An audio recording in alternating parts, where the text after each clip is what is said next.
চট্টগ্রামে ডিসি পার্কের নিরাপত্তা কর্মীদের সাথে বিবাদের জেরে কর্মবিরতিতে প্রাইম মুভার চালকরা সকাল ৯টার দিকে সল্টগোলা রেল ক্রসিং এলাকায় জড়ো হয়ে বিক্ষোভ করেছেন তারা। সড়কের মাঝে প্রাইম মুভার রেখে সড়ক বন্ধ করে দিয়েছে বিক্ষোভকারীরা। এতে দুপাশে দীর্ঘ যানজটে স্থবির হয়ে পড়েছে পুরো সড়ক।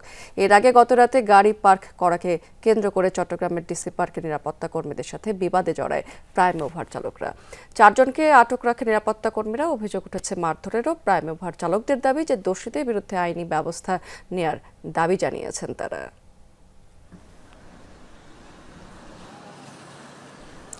দর্শক, এই বিষয়ে আরেকটু বিস্তারিত তথ্য আমরা জেনে নিতে চাই।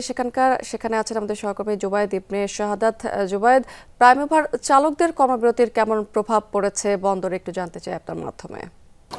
তারা সকাল ৯টা থেকে কিন্তু যে সল্টগোলা ক্রসিংটা আছে সেই সল্টগোলা ক্রসিং মোড়ে তাদের প্রাইম মুভার গাড়িটার যে গাড়িগুলো আছে সেগুলো রেখে তারা সেখান থেকে কর্মবিরতি শুরু করে এবং যার কারণে দীর্ঘ যানজটের সৃষ্টি হয় এবং সেই যানজটটা আপনি নিশ্চয়ই দেখতে পাচ্ছেন। দীর্ঘ যানবাহনের সারি, অনেক মানুষ যারা অফিসগামী আছেন, কর্মক্ষেত্রে যারা যাচ্ছেন, স্কুল কলেজে, সকলেই এক প্রকার বলতে গেলে ভোগান্তিতে হেঁটে তারা পারাপার হচ্ছেন, রাস্তা দিয়ে হেঁটেই যাচ্ছেন। এবং বন্দরে কিন্তু তারা গাড়ি যে অবরোধের বিষয়টা হচ্ছে তারা বন্দরে গাড়ি প্রবেশ করতে দিচ্ছে না, বলতে তাদের যে গাড়িগুলো লোড আনলোডিং এ সেগুলো তারা বন্ধ রেখেছেন, যার কারণে বন্দরে পণ্য খালাসের সেটাতে কিছুটা প্রভাব পড়েছে। বন্দর সচিব আমাদেরকে বলেছেন যে তাদের এই বিষয় নিয়ে তারা কথা বলবেন, একটা সুষ্ঠু সমাধান যাতে আসা যায় সেটা তারা চেষ্টা করছেন এবং অতি দ্রুত যাতে এই কাজটা করা যায় সেটা তারা চেষ্টা করছেন। বন্দরে যাতে প্রভাব না পড়ে তার জন্য তারা কিন্তু ইতিমধ্যে বৈঠকের সিদ্ধান্ত নিয়েছেন।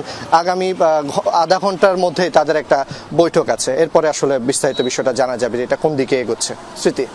জুবায়েদ, অনেক ধন্যবাদ আপনাকে।